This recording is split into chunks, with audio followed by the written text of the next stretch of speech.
Senator Banks, you are now recognized. Thank you, Mr. Chairman. Welcome, Mr. Hegseth. You have conducted yourself very well today.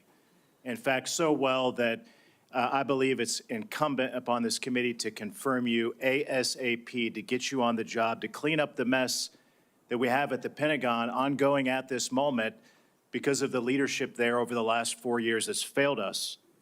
In President Biden's first year in office, the Department of Defense spent over 5 million man-hours on quote-unquote counter-extremism and diversity training, what you and I might call woke training or DEI.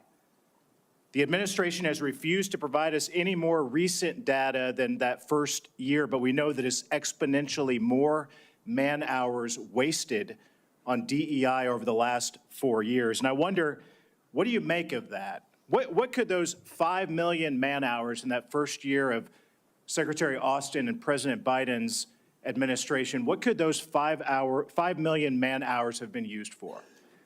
Senator, that's a lot of service members sitting in a lot of briefs, hearing about a lot of threats or political perspectives that might be dangerous, that do not comport to threats that actually exist inside the force, or ideas that introduce critical race theory or DEI or climate change initiatives that they and their commands have to conform to. And every time one of those happens, it gets pushed down the chain of command.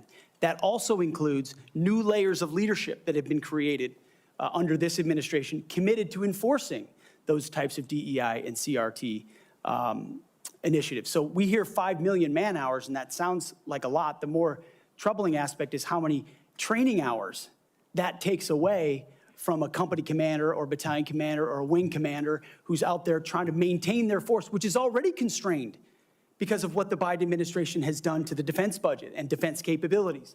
So they're having to choose between the political prerogatives of the civilians who are demanding more DEI and CRT and gender quotas and the readiness of their forces. And I believe this Pentagon is prepared because of our commander-in-chief for a Secretary of Defense, should I be confirmed, that laser focuses on these issues, and they're ready to respond. They want to pack their rucksacks and go train because they understand we live in a dangerous world. I think that's an important point, a key point, because months later, while the priority of the Biden-Austin-led Pentagon was on DEI and woke training, one of the biggest embarrassments in American history happened when we lost 13 of our heroes in the botched withdrawal from Afghanistan. Secretary Austin testified before the House Armed Services Committee a couple of years ago, and responding to a question from me said he had, quote, no regrets about what happened in Afghanistan. I wonder, what do you make of that? Senator, it's shameful. They still tout it as the most successful airlift in American history, when what the rest of us all saw was true laid before our eyes. Utter failure, a destruction of a military legacy there, abandonment of our allies, death of American troops, detriment to our reputation, and then no answers and no accountability on the other side. And then what was unleashed because of what happened in Afghanistan?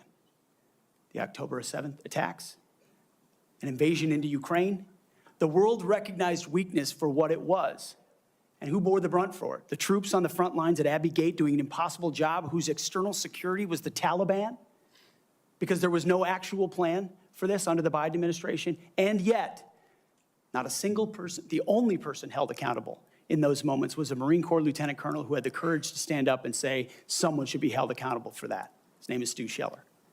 No one else involved has ever taken accountability for it.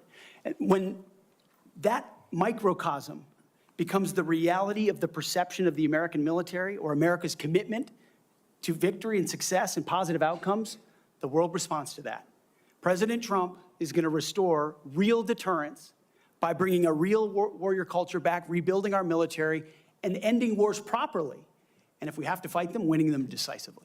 I served in Afghanistan. You served in Afghanistan. 75% of our nation's veterans disagree with how the withdrawal from Afghanistan was handled, the embarrassment of it. What that's done, I believe, has directly impacted our historic recruitment crisis in this country, without a doubt. And you've already talked about that, but how do we fix it? How do we bring pride back to wearing the uniform for the next generation, to inspire them to do what you and I did, to raise our right hand and take that oath and serve this great country? I really do think it comes back to strong, clear leadership, patriotic, pro-American leadership that says we're not going to focus on all the other political prerogatives. That's why we all have political perspectives. I said this before and I'll say it again. In uniform, none of that matters. You wear green, you wear blue, you bleed red. That's it. Who you vote for doesn't matter.